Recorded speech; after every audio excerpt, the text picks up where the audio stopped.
ആലപ്പുഴയിൽ നിന്നും ദേശീയപാതയിലൂടെ 12 കിലോമീറ്റർ ദൂരം തെക്കോട്ട് സഞ്ചരിച്ചാൽ അമ്പലപ്പുഴ കവലയിലെത്താം. അവിടെ നിന്ന് 1 കിലോമീറ്റർ ദൂരം കിഴക്കോട്ട് നടന്നാൽ കാണുന്ന ചരിത്രപ്രസിദ്ധമായ ശ്രീകൃഷ്ണ ക്ഷേത്രമാണ് അമ്പലപ്പുഴ ശ്രീ പാർത്ഥസാരഥി ക്ഷേത്രം. പാർത്ഥസാരഥി സങ്കല്പത്തിൽ ശ്രീകൃഷ്ണ ഭഗവാൻ വലതുകൈയിൽ ചമ്മട്ടിയും ഇടതുകൈയിൽ പഞ്ചജന്യവുമായി പരബ്രഹ്മസ്വരൂപനായി അമ്പലപ്പുഴയിൽ കുടികൊള്ളുന്നു. ശ്രീമദ് ഭാഗവതത്തിലെ സന്താന ഗോപാല കഥയുമായി ബന്ധപ്പെട്ട് ശ്രീകൃഷ്ണ ഭഗവാൻ അർജുനന് നൽകിയ 3 വിഗ്രഹങ്ങളിലൊന്ന് അമ്പലപ്പുഴയിലെ വിഗ്രഹമാണ്. മറ്റു 2 വിഗ്രഹങ്ങൾ ഗുരുവായൂരിലേതും തൃപ്പൂണിത്തറയിലേതുമാണ്. ക്ഷേത്രത്തിന്റെ പടിഞ്ഞാറേ ഗോപുരവാതിലാണ് ഇവിടെ കാണുന്നത്. വടക്ക് വശത്തു കൂടി തകഴിക്ക് പോകുന്ന റോഡിലാണ് കിഴക്കേ ഗോപുരവാതിൽ. കലാപരമായും സാംസ്കാരികമായും ചരിത്രപരമായും വളരെയേറെ അറിയപ്പെട്ട സംഭവങ്ങൾക്ക് സാക്ഷ്യം വഹിച്ച ക്ഷേത്രമാണിത്. കിഴക്കോട്ട് ദർശനമായാണ് പ്രതിഷ്ഠ. കിഴക്ക് വശത്ത് നേരെ മുമ്പിലാണ് ക്ഷേത്രക്കുളം. അർദ്ധവൃത്താകൃതിയിലുള്ള വലിയ ക്ഷേത്രക്കുളമാണ് ഇവിടത്തേത്. കുളപ്പുരയോട് ചേർന്നാണ് ആനക്കൊട്ടിൽ. അതിന് പടിഞ്ഞാറ് വശത്ത് സ്വർണ്ണ കൊടിമരം. കൊടിമരത്തിന് ചുറ്റുവേലിയും മേൽക്കൂരയുമുണ്ട്. പ്രധാന ഗോപുര കവാടം പടിഞ്ഞാറുള്ളതാണ്. അവിടെയുള്ള വലിയ പന്തൽ കടന്നു വേണം ക്ഷേത്രമുറ്റത്തെത്താൻ. നാലമ്പലത്തിന്റെ പടിഞ്ഞാറേ വാതിൽ സാധാരണ അടഞ്ഞു കിടക്കുകയാണ് പതിവ്. പടിഞ്ഞാറും തെക്കുമുള്ള പഴയ ഇരുനില കെട്ടിടങ്ങളാണ് ക്ഷേത്രത്തിന്റെ അതിര്. രാജഭരണകാലത്ത് നിർമ്മിക്കപ്പെട്ടവയാണ് അവയെല്ലാം. ക്ഷേത്രത്തിന് ചുറ്റുവിളക്കുകളുണ്ട്. വടക്കുവശത്തെ വിസ്താരമേറിയ നടപ്പന്തലിലൂടെ കിഴക്ക് വശത്തേക്ക് നടക്കുമ്പോൾ ഇടതുവശത്ത് കാണുന്ന കെട്ടിടം തിടപ്പള്ളിയാണ്. ഭഗവാന്റെ ഇഷ്ടനിവേദ്യമായ പാൽപ്പായസവും ഉണ്ണിയപ്പവും ഉണ്ടാക്കുന്നത് ഇവിടെയാണ്. കൊടിമരച്ചുവട്ടിൽ നിന്ന് പടിഞ്ഞാറോട്ട് നോക്കിയാൽ ബലിക്കൽപുരയിലൂടെ അകത്തേക്ക് ശ്രീകോവിൽ വിളങ്ങുന്ന ഭഗവാനെ കണ്ടു തൊഴാം. ബലിക്കല്ലിന്റെ മേൽത്തട്ട് അത്യപൂർവമായ കൊത്തുപണികൾ കൊണ്ട് മനോഹരമാക്കിയിരിക്കുന്നു. നാലമ്പലത്തിനകത്തേക്ക് കടന്നാൽ നമസ്കാര മണ്ഡപം. മണ്ഡപത്തിൽ 4 കരിങ്കൽ തൂണുകളേയുള്ളൂ. നാലമ്പലത്തിന്റെ ഇടനാഴിക്ക് വടക്കുവശത്ത് ഹോമകുണ്ടം. തെക്കുഭാഗത്ത് കലശപൂജകളും മറ്റും നടത്താൻ സൗകര്യപ്പെടുത്തിയിരിക്കുന്നു. രഥത്തിന്റെ ആകൃതിയിലുള്ള ശ്രീകോവിൽ ഇവിടെ നിർമ്മിച്ചിരിക്കുന്നത് ഭഗവാൻ പാർത്ഥസാരഥിയായത് കൊണ്ടാവാം. നാലമ്പലത്തിന്റെ ഭിത്തികളിൽ അനേകം ചുവർ ചിത്രങ്ങൾ കാണാം. വടക്ക് പടിഞ്ഞാറേ മൂലയ്ക്ക് വില്വമംഗലത്തു സ്വാമിയാരെ സങ്കല്പിച്ച് കത്തിച്ച നിലവിളക്കുണ്ട്. അദ്ദേഹമാണല്ലോ ഈ ക്ഷേത്രത്തിന്റെ ഉൽപ്പത്തിക്ക് കാരണക്കാരൻ. നാലമ്പലത്തിന്റെ വടക്കേ വാതിലിനു കിഴക്കായി പടിഞ്ഞാറോട്ട് ദർശനമായി ഭഗവതിയെയും ശിവനെയും പ്രതിഷ്ഠിച്ചിരിക്കുന്നു. കോട്ടയം ജില്ലയിലെ കുറിച്ചി കരിങ്കുളം ക്ഷേത്രത്തിൽ പ്രതിഷ്ഠിക്കപ്പെട്ടിരുന്ന പാർത്ഥസാരഥിയുടെ വിഗ്രഹമാണ് അമ്പലപ്പുഴ ക്ഷേത്രത്തിൽ സ്ഥാനം മാറിയെത്തിയത്. അതുമായി ബന്ധപ്പെട്ട രസകരമായ കഥ പറയാം. അമ്പലപ്പുഴ കൂടി ഉൾപ്പെടുന്ന പ്രദേശങ്ങൾ ചെമ്പകശ്ശേരി രാജാവിന്റെ അധീനതയിലായിരുന്ന കാലം. ആറുകളും തോടുകളും കായലുകളും നിറഞ്ഞ പ്രദേശമായിരുന്നു ഇവിടം. ചെമ്പകശ്ശേരി രാജാവിന്റെ ആസ്ഥാനവും ഇവിടെയായിരുന്നു. ഒരിക്കൽ ശ്രീകൃഷ്ണ ഭക്തനായ വില്വമംഗലത്ത് സ്വാമിയാർ ഇതുവഴി വള്ളത്തിൽ സഞ്ചരിക്കുമ്പോൾ എവിടെ നിന്നോ കർണാനന്ദകരമായ ഓടക്കുഴൽ നാദം കേട്ടു. എവിടെ നിന്നാണത് വരുന്നതെന്നറിയാൻ സ്വാമിയാർ ചുറ്റും കണ്ണുകൾ പായിച്ചു. ദേവന്മാരെ പ്രത്യക്ഷത്തിൽ ദർശിക്കാൻ കഴിവുള്ള ദിവ്യനായിരുന്നതിനാൽ സ്വാമിയാർക്ക് വേണുനാദം പുറപ്പെടുന്ന എവിടെ നിന്നാണെന്ന് മനസ്സിലാക്കാൻ പ്രയാസമുണ്ടായില്ല. അടുത്തുള്ള ഒരു അരയാൽ വൃക്ഷത്തിന്റെ ശിഖരത്തിലിരുന്ന് ഭഗവാൻ ശ്രീകൃഷ്ണൻ ഓടക്കുഴൽ വായിക്കുന്നതാണ് സ്വാമിയാർ കണ്ടത്. അദ്ദേഹം അറിയാതെ കൈകൾ കൂപ്പിപ്പോയി. നൊടിയിടയിൽ ഭഗവാൻ മറയുകയും ചെയ്തു. ഈ വിവരം ഉടനെ അദ്ദേഹം ചെമ്പകശ്ശേരി രാജാവായ ദേവനാരായണൻ ഭട്ടതിരിപ്പാടിനെ അറിയിച്ചു. ഭഗവാന്റെ സാന്നിധ്യമുള്ള സ്ഥലമാകയാൽ അവിടെ ക്ഷേത്രം നിർമ്മിച്ച് കൃഷ്ണനെ പ്രതിഷ്ഠിക്കുന്നത് ഉചിതമായിരിക്കുമെന്ന് വില്വമംഗലം അഭിപ്രായപ്പെട്ടു. രാജാവായ ദേവനാരായണൻ ഉടനെ തന്നെ ഒരു ക്ഷേത്രം നിർമ്മിക്കാനുള്ള ശ്രമം ആരംഭിച്ചു.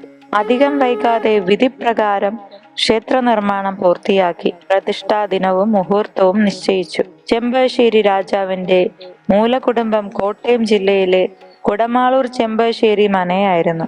അവിടത്തെ വാസുദേവപുരം ക്ഷേത്രത്തിലെ തന്ത്രിയായ കടിയക്കോൽ നമ്പൂതിരിയെയാണ് പ്രതിഷ്ഠാ കർമ്മത്തിനായി രാജാവ് തന്ത്രിസ്ഥാനം നൽകി ക്ഷണിച്ചു വരുത്തിയിരുന്നത്. അദ്ദേഹത്തെ സഹായിക്കാനായി സ്ഥലവാസിയായ പുതുമന നമ്പൂതിരിയെയും ക്ഷണിച്ചിരുന്നു.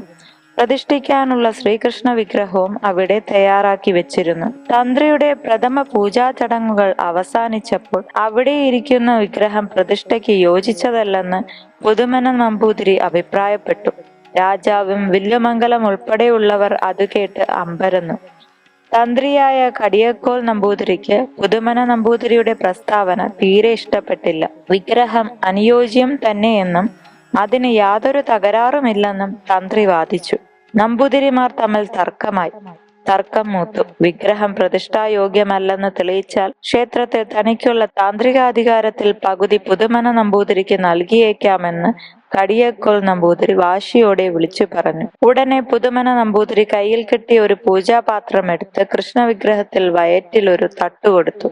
ആ ഭാഗം ഉടഞ്ഞൊരു തവളയും കുറെ വെള്ളവും പുറത്തേക്ക് ചാടി. കണ്ടുനിന്നവർ ഞെട്ടിപ്പോയി. പുതുമന പറഞ്ഞതുപോലെ അശുദ്ധമായ വിഗ്രഹം എങ്ങനെ പ്രതിഷ്ഠിക്കും? അടുത്ത ദിവസം കഴിഞ്ഞാൽ പ്രതിഷ്ഠാ മുഹൂർത്തമാണ്.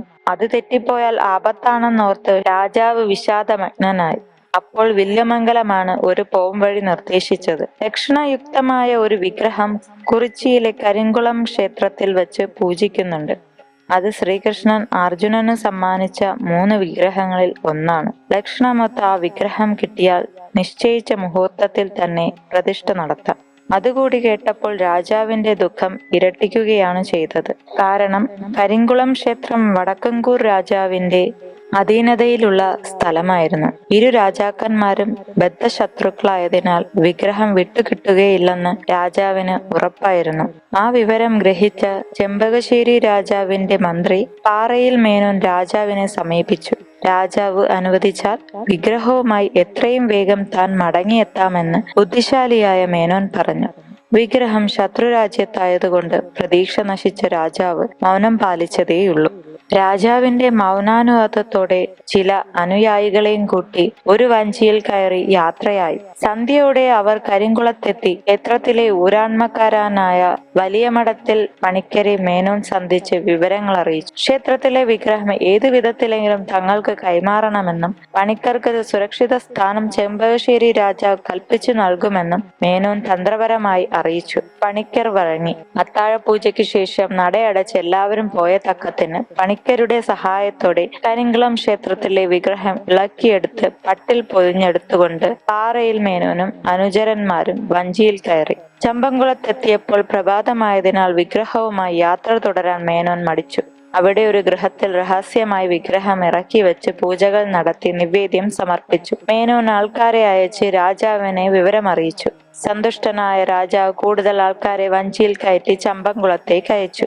പകൽ കെട്ടടങ്ങിയപ്പോൾ മേനോൻ ആഘോഷപൂർവ്വം വള്ളങ്ങളുടെ അകമ്പടിയോടെ വിഗ്രഹവുമായി അമ്പലപ്പുഴയിലേക്ക് യാത്ര തിരിച്ചു. ആർപ്പുവിളികളോടെ മത്സരിച്ച് വള്ളങ്ങൾ തുഴഞ്ഞാണ് അവർ അമ്പലപ്പുഴയിലെത്തിയത്. രാജാവിനുണ്ടായ സന്തോഷത്തിന് അതിരില്ലായിരുന്നു. മിഥുനമാസത്തിലെ മൂലം നക്ഷത്രമായിരുന്നു തൊട്ടടുത്ത ദിവസം. മുഹൂർത്തം നിശ്ചയിച്ചിരുന്നതും അന്നായിരുന്നു. ആ മുഹൂർത്തത്തിൽ തന്നെ പാർത്ഥസാരഥി വിഗ്രഹം ക്ഷേത്രത്തിന്റെ ഗർഭഗൃഹത്തിൽ പ്രതിഷ്ഠിച്ചു. കടിയക്കോൽ നമ്പൂതിരി പ്രതിഷ്ഠിച്ച വിഗ്രഹത്തിന് ചെറിയ ചരിവ് സംഭവിച്ചുവെന്നും വിഗ്രഹം ഉറച്ചിട്ടില്ലെന്നും കണ്ട് പുതുമന നമ്പൂതിരിയും വിഗ്രഹം ഉറപ്പിക്കാൻ ശ്രമിച്ചു. അതും ഫലം കണ്ടില്ല.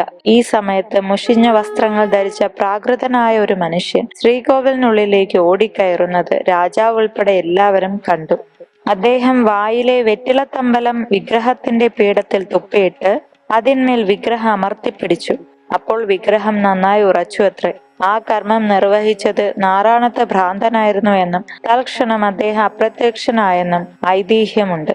വെറ്റിലത്തമ്പലം വീണതുകൊണ്ടാണ് ആ പ്രദേശത്ത് തമ്പലപ്പുഴ എന്ന് പേരുണ്ടായതെന്നും കാലക്രമേണ തമ്പലപ്പുഴ അമ്പലപ്പുഴയായി പരിണമിച്ചതാണെന്നും പറയപ്പെടുന്നു. ചമ്പക്കുളം കായലിലൂടെ വള്ളങ്ങൾ മത്സരിച്ചു തുഴഞ്ഞ് വിഗ്രഹവുമായി വന്നതിനെ അനുസ്മരിപ്പിച്ചുകൊണ്ടാണ് വർഷം തോറും ചമ്പക്കുളം വള്ളംകളി മത്സരം നടത്താറുള്ളത്. പാർത്ഥസാരഥി പ്രതിഷ്ഠ നടന്നതോടെ അമ്പലപ്പുഴ രാജാവിനും നാട്ടുകാർക്കും പുത്തനുണർവും സുഖസമൃദ്ധിയും ഉണ്ടായി. രാജാവായ ദേവനാരായണൻ ഭട്ടതിരി തന്റെ കുലദൈവമായ ഭഗവാനെ മുൻനിർത്തിയാണ് പ്രജാപരിപാലനവും ഭരണപരമായ പ്രവർത്തനങ്ങളും നടത്തിയിരുന്നത്. അതിനാൽ രാജ്യം അഭിവൃദ്ധിപ്പെട്ടു. ഇതിൽ അസൂയ മൂത്ത ചെങ്ങന്നൂരിലെ പോറ്റിമാർ ആഭിചാരം നടത്തി ദുർഭൂതങ്ങളെ ചെമ്പകശ്ശേരിയെ നശിപ്പിക്കാൻ നിയോഗിച്ചു. താന്ത്രികാചാര്യന്മാരിൽ ഒരാളായ പുതുമന നമ്പൂതിരി ഇത് ഗ്രഹിക്കുകയും മന്ത്രശക്തി പ്രയോഗിച്ച് ദുർഭൂതങ്ങളെ ആവാഹിച്ച് കുടത്തിലടച്ച് കായലിൽ താഴ്ത്തുകയും ചെയ്തു. വേമ്പനാട്ടിലെ പുതുകണ്ഠം കായൽ എന്നറിയപ്പെടുന്ന ഭാഗത്താണ് കുടങ്ങൾ താഴ്ത്തിയത്. 4 ഭൂതങ്ങളെ 4 അമ്പലത്തിന്റെ 4 മൂലയ്ക്കും കുടിയിരുത്തിയിട്ടുണ്ട്. ഉത്സവ ദിവസങ്ങളിൽ ഇവർക്ക് ബലി തൂകുന്നത് പതിവുമുണ്ട്. കൊടിമരത്തിന് തെക്ക് വശത്തേക്ക് പ്രദക്ഷിണമായി പോകുമ്പോൾ കിഴക്കുവശത്തെ ആൽത്തറയിൽ ചെറിയ കോവിലിൽ ഗണപതിയും തെക്ക് ഭാഗത്തെ തറയിൽ നാഗവിഗ്രഹങ്ങളും കാണാം. ഇവിടെ മുമ്പുണ്ടായിരുന്ന വലിയ ആൽമരത്തിലാണ് വില്വമംഗലം വേണുനാഥം പുറപ്പെടുവിച്ച കൃഷ്ണനെ കണ്ടെത്തിയത്. അതിനും തെക്കുവശം പഴയ കൊട്ടാരവും അതിലേക്ക് കയറി ചെന്ന് വലതുവശത്തേക്ക് തിരിഞ്ഞാൽ ഗുരുവായൂരപ്പനെയും പ്രതിഷ്ഠിച്ച് പൂജിച്ചിരുന്ന ശ്രീകോവിലും കാണാം. ക്ഷേത്രക്കുളത്തിന്റെ തെക്ക് ഭാഗത്ത് കിഴക്ക് പടിഞ്ഞാറായി നീണ്ടുകിടക്കുന്ന കൊട്ടാരത്തിലായിരുന്നു ചെമ്പശ്ശേരി രാജാവിന്റെ മന്ത്രിസഭ കൂടിയിരുന്നത്. ക്ഷേത്രത്തിന് തെക്ക് വശത്ത് ദേവസ്വം ഓഫീസും അതിന് പടിഞ്ഞാറ് പ്രദക്ഷിണ വഴിയോട് ചേർന്ന് ക്ഷേത്രക്കിണറുമുണ്ട്. മണിക്കിണർ എന്നാണ് ക്ഷേത്രക്കിണർ അറിയപ്പെടുന്നത്. ക്ഷേത്രത്തിനകത്തേക്ക് ആവശ്യമുള്ള ജലം ഈ കിണറിൽ നിന്നാണ് എടുക്കുന്നത്. പാൽപായസത്തിനും മണിക്കിണറിലെ വെള്ളം ഉപയോഗിക്കുന്നു. ഈ കിണറിന് തെക്ക് വശത്ത് കിഴക്ക് പടിഞ്ഞാറായി കാണുന്ന കെട്ടിടമാണ് നാടകശാല. പണ്ടുകാലം മുതൽ ക്ഷേത്രത്തിലെ കലാപരിപാടികൾ നടന്നിരുന്നത് ഇവിടെയാണ്. ചരിത്രപരമായ പല സംഭവങ്ങൾക്കും സാക്ഷ്യം വഹിച്ചിട്ടുള്ളതാണ് നാടകശാല. അമ്പലപ്പുഴ ക്ഷേത്രത്തിലെ പ്രധാന കലാപരിപാടിയായിരുന്നു ചാക്യാർ കൂത്ത്. പരിഹാസപ്രധാനമായ ഒരു നാടൻ കലാപരിപാടിയായിരുന്നു ഇത്. ആരെയും പരിഹസിച്ചുകൊണ്ട് കൂത്ത് അവതരിപ്പിക്കുവാൻ കലാകാരന് സ്വാതന്ത്ര്യമുണ്ടായിരുന്നു. വളരെ സമർത്ഥമായി കൂത്ത് അവതരിപ്പിക്കുന്ന ചാക്യാർ കൂടെയുള്ളവരെ പോലും പരിഹസിക്കുന്ന സ്വഭാവക്കാരനായിരുന്നു. ഈ കലാരൂപത്തിന്റെ പ്രധാന വാദ്യം മിഴാവാണ്. കുടം പോലെയുള്ള ഒരു വാദ്യോപകരണമാണിത്. കലക്കത്ത് കുഞ്ചൻ നമ്പ്യാരായിരുന്നു ചാക്യാരുടെ മിഴാവ് വാദ്യക്കാരൻ. ഒരിക്കൽ ഒരു രാത്രിയിൽ കൂത്തു നടക്കവേ മിഴാവ് കൊട്ടിക്കൊണ്ടിരുന്ന കുഞ്ചൻ നമ്പ്യാർ അറിയാതെ അല്പം ഉറങ്ങിപ്പോയി. അത് കണ്ട ചാക്യാർ നമ്പ്യാരെ കണക്കിന് പരിഹസിച്ചു. കാണികൾ പൊട്ടിച്ചിരിക്കുന്നത് കേട്ട് ഞെട്ടിയുണർന്ന കുഞ്ചൻ നമ്പ്യാർ വല്ലാതെ ഇളിഭ്യനായിപ്പോയി. പരിപാടി തീർന്ന് നാടകശാല വിട്ട് പുറത്തിറങ്ങിയ കുഞ്ചൻ നമ്പ്യാർ നേരെ പോയത് ഭഗവാന്റെ തിരുനടയിലേക്കാണ്. ചാക്യാരുടെ പരിഹാസം അദ്ദേഹത്തെ അത്രത്തോളം നോവിച്ചിരുന്നു. ചാക്യാരോട് ഈ അപമാനത്തിന് പ്രതികാരം ചെയ്യണമെന്ന് നമ്പ്യാർ ആഗ്രഹിച്ചു. അടഞ്ഞുകിടന്ന ക്ഷേത്രത്തിന് മുന്നിൽ നിന്ന് ഭഗവാന്റെ അനുഗ്രഹത്തിനായി അദ്ദേഹം ഉള്ളുരുകി പ്രാർത്ഥിച്ചു. ആ കണ്ണുകൾ നിറഞ്ഞു തുളുമ്പി. അന്നു രാത്രി നമ്പ്യാർ ഉറങ്ങിയില്ല. അദ്ദേഹം പുതിയൊരംഗത്തിന് തയ്യാറെടുക്കുകയായിരുന്നു. അടുത്ത ദിവസം രാത്രിയിലും ചാക്യാർ കൂത്ത് നാടകശാലയിൽ ആരംഭിച്ചു. കുഞ്ചൻ നമ്പ്യാർ എത്താത്തത് കൊണ്ട് മറ്റൊരാളാണ് മിഴാവ് കൊട്ടാനുണ്ടായിരുന്നത്. കൂത്തു കാണാൻ വളരെയേറെ കാണികളും അവിടെ തിങ്ങി നിറഞ്ഞിരുന്നു. കൂത്ത് കേമമായി പുരോഗമിക്കുന്ന സമയത്ത് പുതിയൊരു വാദ്യസംഗീതം വായ്പാട്ടും കേട്ട് കാണികളുടെ ശ്രദ്ധ വടക്കുവശത്തേക്ക് തിരിഞ്ഞു. പുതുമയുള്ള ആ ശബ്ദം കളിത്തട്ടിൽ നിന്നാണ് കേട്ടത്. ശബ്ദം അവർക്ക് പരിചയമുള്ളതായിരുന്നു. കൂത്ത് കണ്ടുകൊണ്ടിരുന്നവർ കൗതുകത്തോടെ നാടകശാലയിൽ നിന്നോടി കളിത്തട്ടിന് മുന്നിലേക്ക് വന്നു. അവിടെ അവർ കണ്ടത് പുതുമയാർന്ന വേഷവും കിരീടവും ചൂടി കാലിലെ ചിലങ്കകൾ മനോഹരമായി ചലിപ്പിച്ചുകൊണ്ട് കുഞ്ചൻ നമ്പ്യാർ അവതരിപ്പിക്കുന്ന പുതിയൊരു കലാരൂപമായിരുന്നു. ഈണത്തിലുള്ള ഗാനാലാപവും പരിഹാസത്തിൽ പൊതിഞ്ഞ ഫലിതങ്ങളും ആകർഷകമായ അവതരണവും കേൾക്കാനിമ്പമുള്ള വാദ്യസംഗീതവും കാണികളെ ഹഠാത് എല്ലാവരും അതിൽ ലയിച്ചിരുന്നു പോവുകയും ചെയ്തു. കുഞ്ചൻ നമ്പ്യാർ ഒറ്റ രാത്രി കൊണ്ട് വാശിയോടെ സൃഷ്ടിച്ചെടുത്ത ആ കലാരൂപം ഓട്ടംതുള്ളൽ എന്നറിയപ്പെട്ടു. കൂത്ത് നടത്തിക്കൊണ്ടിരുന്ന ചാക്യാർക്ക് മുന്നിൽ അത് കാണാനായി ഒരു മനുഷ്യൻ പോലും അപ്പോൾ ശേഷിച്ചിരുന്നില്ല. മറുവശത്ത് കുഞ്ചൻ നമ്പ്യാരുടെ കലാപരിപാടി അവർ ഹൃദയത്തിലേറ്റുന്നത് കൂടി കണ്ടപ്പോൾ ചാക്യാർ അപമാനിതനായി എന്ന് മാത്രമല്ല അയാളുടെ അഹങ്കാരം പത്തിമടക്കുകയും ചെയ്തു.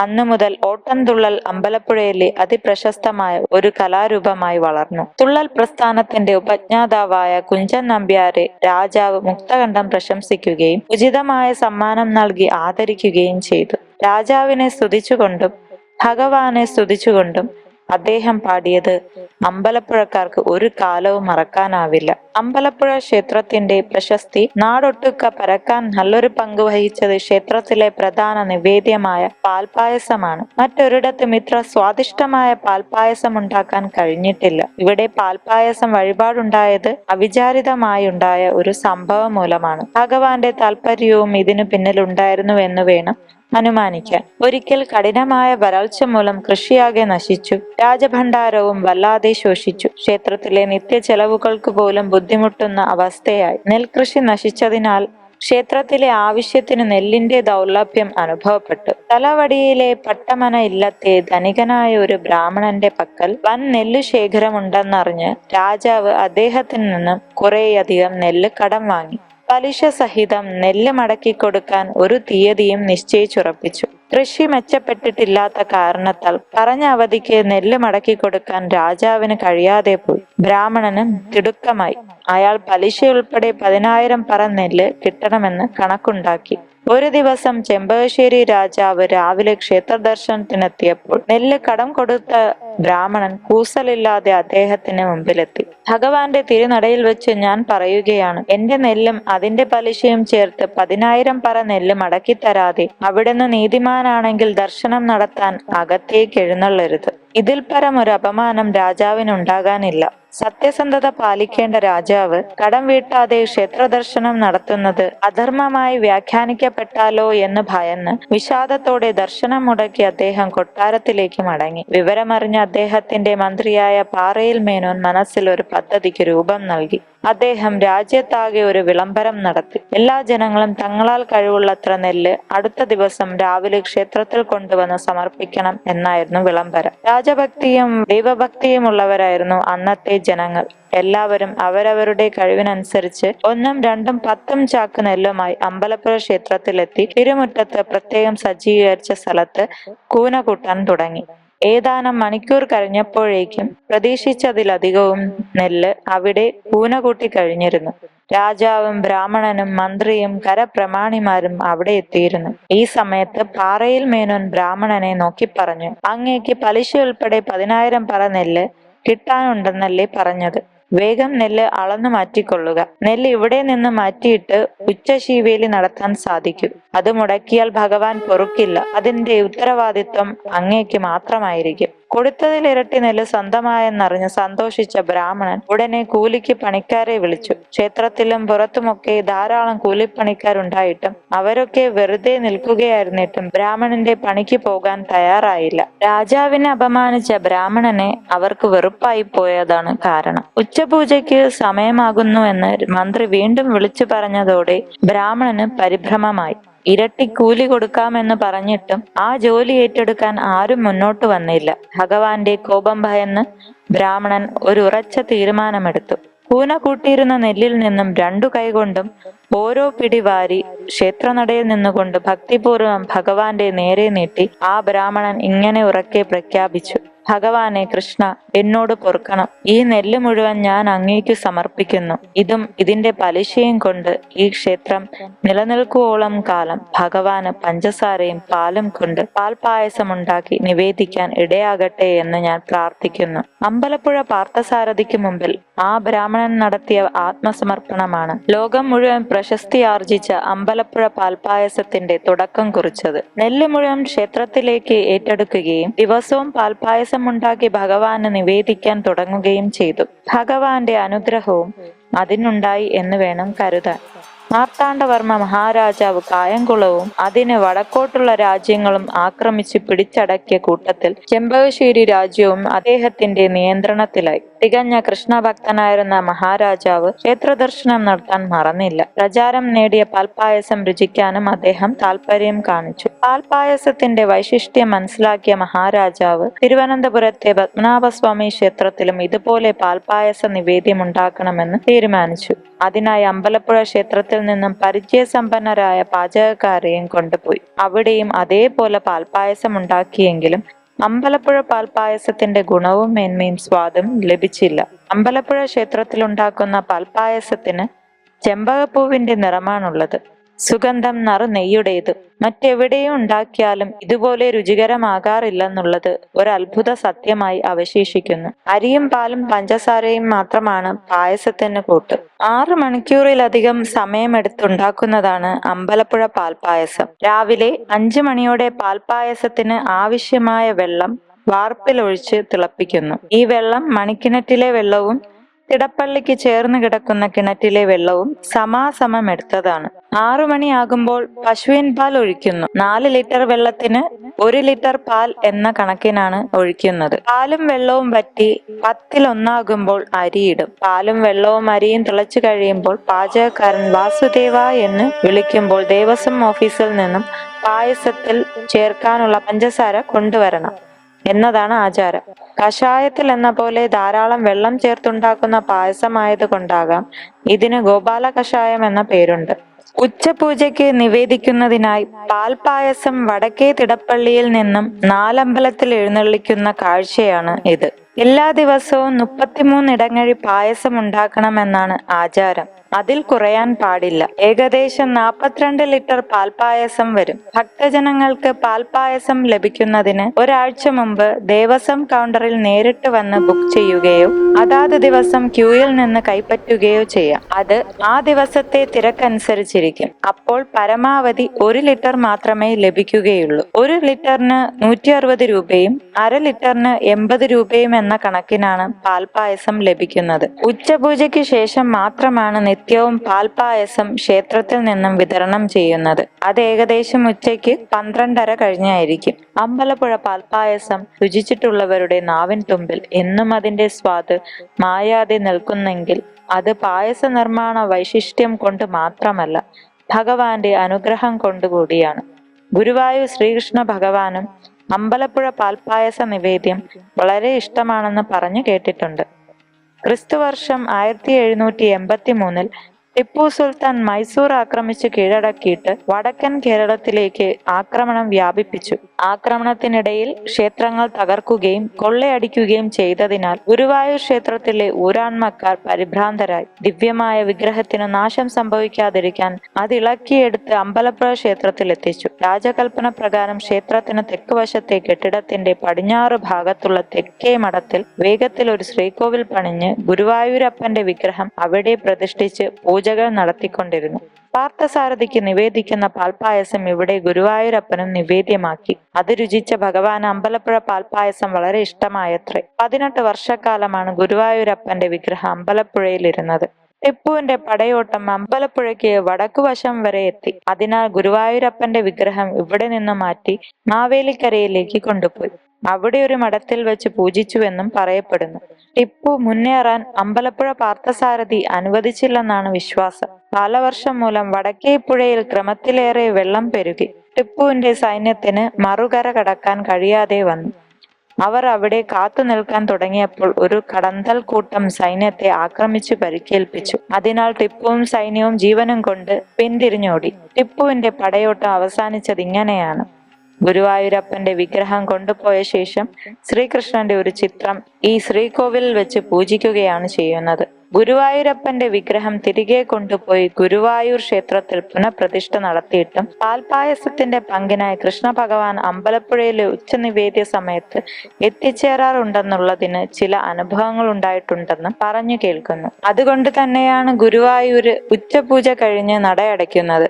ശീവേലി നടക്കുന്നത് വൈകിട്ട് 4 മണിക്കാണ്. സാധാരണ എല്ലാ അമ്പലങ്ങളിലും പൂജ കഴിഞ്ഞാൽ ഉടൻ തന്നെ ശീവേലി നടത്താറുണ്ട്. എന്നാൽ ഗുരുവായൂർ അമ്പലത്തിൽ എന്നും വൈകുന്നേരം 4 മണിക്ക് നട തുറന്നതിന് ശേഷമാണ് ശീവേലി നടക്കുന്നത്. ശ്രേഷ്ഠ കവികൾ പലരും അമ്പലപ്പുഴയിൽ നിന്നും ഭഗവാനെ ദർശിക്കുകയും ഇവിടെ താമസിക്കുകയും ചെയ്തതായി രേഖകളുണ്ട്. എഴുത്തച്ഛൻ വാൽമീകി രാമായണം മലയാളത്തിലേക്ക് തർജ്ജമ ചെയ്തത് അമ്പലപ്പുഴ ക്ഷേത്രത്തിൽ ഇരുന്നാണത്രേ. വില്യമംഗലത്ത് സ്വാമിയാർ, പൂന്താനം നമ്പൂതിരി, മേൽപ്പത്തൂർ നാരായണ ഭട്ടതിരിപ്പാട് തുടങ്ങിയവരും ഇവിടെ വന്ന് ഭഗവാനെ ഉപാസിച്ച് താമസിച്ചിരുന്നു. വില്വമംഗലം പതിവ് സന്ദർശകനായിരുന്നു. ഒരിക്കൽ ഉത്സവം നടക്കുമ്പോൾ ഉച്ചസമയത്ത് വില്വമംഗലം അമ്പലപ്പുഴ ക്ഷേത്രത്തിലെത്തി. ഭഗവാനെ കണ്ടു തൊഴാനായി നാലമ്പലത്തിനകത്തേക്ക് ചെന്നു. അദ്ദേഹം നോക്കിയപ്പോൾ ഭഗവാൻ ശ്രീകോവിലിനകത്തില്ല. ഇതിന് കാരണം അറിയാനായി അദ്ദേഹം കിഴക്കേ നടയിലൂടെ തെക്കുവശത്തേക്ക് നടന്നു ചെന്നപ്പോൾ നാടകശാലയിൽ കുറെ പേരിരുന്ന് സദ്യ ഉണ്ണുന്നത് കണ്ടു. മാരാന്മാർക്കുള്ള സദ്യയാണ് അവിടെ നടന്നുകൊണ്ടിരുന്നത്. വില്വമംഗലം അങ്ങോട്ട് നടന്നെടുത്തപ്പോൾ ഒരു അത്ഭുതം കണ്ട് കണ്ണുമിഴിച്ചു. ഭഗവാൻ ഒരു പട്ടരുടെ വേഷം ധരിച്ച് നെയ്യ് വിളമ്പുന്നു. വില്വമംഗലം വേഗം അങ്ങോട്ട് കയറി ചെന്ന് ഭഗവാനെ കുമ്പിട്ടുകൊണ്ട് ചോദിച്ചു, ഭഗവാനെ, ഇവിടെ വെക്കാനും വിളമ്പാനുമൊക്കെ അനേകം ആളുകൾ ഉള്ളപ്പോൾ അവിടുന്ന് എന്തിനാ ഇങ്ങനെ കഷ്ടപ്പെടുന്നത്? നമ്മുടെ ഉത്സവം കെങ്കേമമാക്കാൻ ഈ മാരാന്മാർ വളരെയേറെ ഉത്സാഹിക്കുന്നവരാണ്. ഇവർക്ക് തൃപ്തി വരും വിധം സദ്യ കൊടുക്കേണ്ടത് നമ്മുടെ കടമയല്ലേ? എല്ലാ വർഷവും ഞാൻ ഈ സദ്യക്ക് വിളമ്പാറുണ്ട്. ഇത്രയും പറഞ്ഞിട്ട് പെട്ടെന്ന് ഭഗവാൻ അപ്രത്യക്ഷനായി. ആരും പിന്നെ ആ പട്ടരെ കണ്ടതുമില്ല. ഭഗവത് സാന്നിധ്യം വെളിപ്പെട്ടതോടെ നാടകശാലയിലെ മാറാന്മാരുടെ സദ്യക്ക് പ്രസിദ്ധിയും പ്രാധാന്യവും ഉണ്ടായി. 9ാം ഉത്സവ ദിവസത്തെ പ്രധാന ചടങ്ങ് നാടകശാലയിലെ മാരാന്മാരുടെ സദ്യയാണ്. പ്രച്ഛന്ന വേഷത്തിൽ ഭഗവാൻ സദ്യ വിളമ്പാൻ എവിടെയെങ്കിലും ഉണ്ടാകും എന്നാണ് എല്ലാവരുടെയും വിശ്വാസം. സദ്യ കഴിഞ്ഞ് ഭഗവാന്റെ സാന്നിധ്യ സങ്കല്പത്താൽ ഭക്തജനങ്ങൾ ആനന്ദ നൃത്തമാടുന്നതും ഇവിടെ പതിവാണ്. ഇതെല്ലാം ഭഗവാനും സന്തോഷപ്രദമാണ്. അമ്പലപ്പുഴ ക്ഷേത്രത്തിലെ ഉത്സവം മീനമാസത്തിലാണ്. അത്തത്തിന് കൊടിയേറി 10 നാൾ നീണ്ടു നിൽക്കുന്ന ഉത്സവം തിരുവോണം നാളിൽ ആറാട്ടോടെ സമാപിക്കും. അമ്പലപ്പുഴയിലെ 8 കരക്കാരാണ് ഉത്സവം നടത്തിയിരുന്നത്. എല്ലാ മതക്കാരും സർവാത്മന പങ്കെടുത്ത് ഉത്സവം കെങ്കേമമാക്കിയിരുന്നു. അമ്പലപ്പുഴ വേലകളി, പടയണി എന്നിവ ഉത്സവത്തിലെ മുഖ്യ ഇനങ്ങളായിരുന്നു. രാജഭടന്മാരുടെ യുദ്ധമുറകൾ പ്രകടിപ്പിക്കുന്ന ആയോധന കലാവിഷ്കാരമാണ് വേലകളി.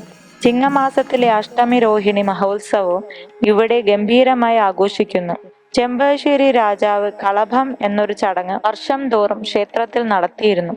എല്ലാ വർഷവും മകരമാസം 1 മുതൽ 12 വരെ നടത്താറുള്ള ഈ കളഭ ദർശനം ശ്രീ പത്മനാഭസ്വാമി ക്ഷേത്രത്തിലെ ലക്ഷദ്വീപവും മുറജപവും കണ്ടു തൊഴുന്നതിന് തുല്യമായി കരുതപ്പെടുന്നു. ഓരോ വർഷവും നടന്നു വരുന്ന 12 കളഭം 12 വർഷം പൂർത്തിയാകുമ്പോൾ നടത്താറുള്ള അതിവിശിഷ്ടമായ ചടങ്ങാണ് പള്ളിപ്പാന. ദേവനുണ്ടാകുന്ന ശക്തിക്ഷയത്തിന് പരിഹാരമായി നടത്താറുള്ള ചടങ്ങാണിത്. 15 ദിവസം നീണ്ടു നിൽക്കുന്ന ചടങ്ങാണ് പള്ളിപ്പാന. പള്ളിപ്പാന നടത്തുന്നത് വേല സമുദായത്തിലെ വേലന്മാരാണ്. ഇപ്രകാരം 12 പള്ളിപ്പാന നടന്നു കഴിഞ്ഞാൽ വിജയബലി. ഈ കർമ്മം 3 തലമുറയിൽപ്പെട്ട ഒരാൾക്ക് മാത്രമേ ദർശിക്കാൻ കഴിയുകയുള്ളൂ എന്നതാണ് പ്രത്യേകത. ഒരു വിജയബലി നടന്നു കഴിഞ്ഞാൽ പിന്നെ അടുത്ത വിജയബലിക്കായി 144 വർഷം കാത്തിരിക്കണം. 1954 വിജയബലി നടന്നതായി കരുതപ്പെടുന്നു. അങ്ങനെയെങ്കിൽ ഇനി അടുത്ത വിജയബലി 2098 നടക്കുക. അമ്പലപ്പുഴ കണ്ണനെ ഒരു നോക്ക് കാണുവാനും തിരുമുമ്പിൽ സങ്കടങ്ങളെല്ലാം ഏറ്റുപറഞ്ഞ് അനുഗ്രഹങ്ങൾ ഏറ്റുവാങ്ങാനും ഭക്തജന പ്രവാഹമാണ്. ഒപ്പം അമ്പലപ്പുഴ പാൽപായസത്തിന്റെ മധുരം നുണയുവാനും.